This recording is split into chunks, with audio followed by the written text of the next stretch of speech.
Программа «Между тем» и я, Дмитрий Аргунов, говорю вам здравствуйте.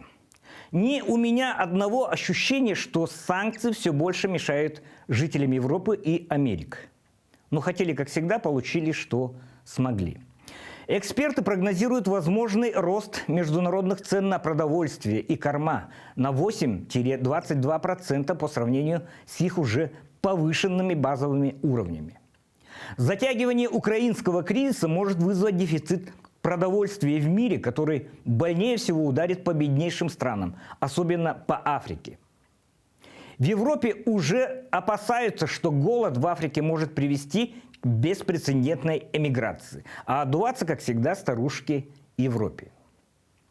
Расколы и противоречия в западном мире по поводу санкций обостряются. Венгрия блокирует новые санкции, другие страны высказывают активное недовольство ситуацией на энергетическом рынке. Премьер-министр Орбан жестко ответил Зеленскому на вопрос, на чьей стороне выступает Венгрия в вопросе конфликта Украины и России. Ответ такой: Венгрия выступает на стороне Венгрии.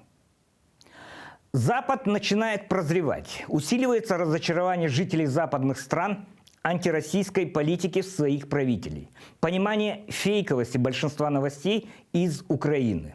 Сигналы идут из Франции, Италии. Даже немцы, уважаемые издания «Бильд», начали называть деяния вооруженных сил Украины военными преступлениями. А они-то в них толк знают, надо полагать.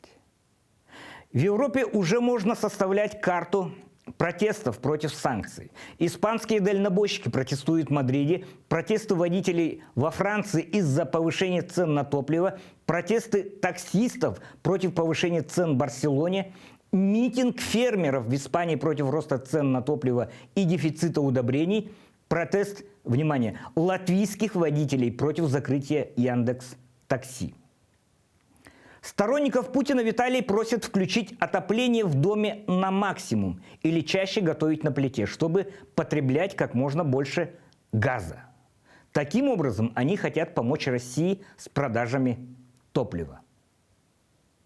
Заявление о возвращении к работе на российском рынке Toyota и Nissan.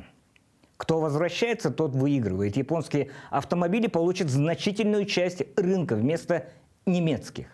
Между тем, у народа реакция на уход иностранных компаний с российского рынка спокойная и даже безразличная. По данным Фонда общественного мнения, 49% россиян отмечают, что это никак не скажется на их жизни. 25% не сильно ухудшит. Это к слову. До свидания.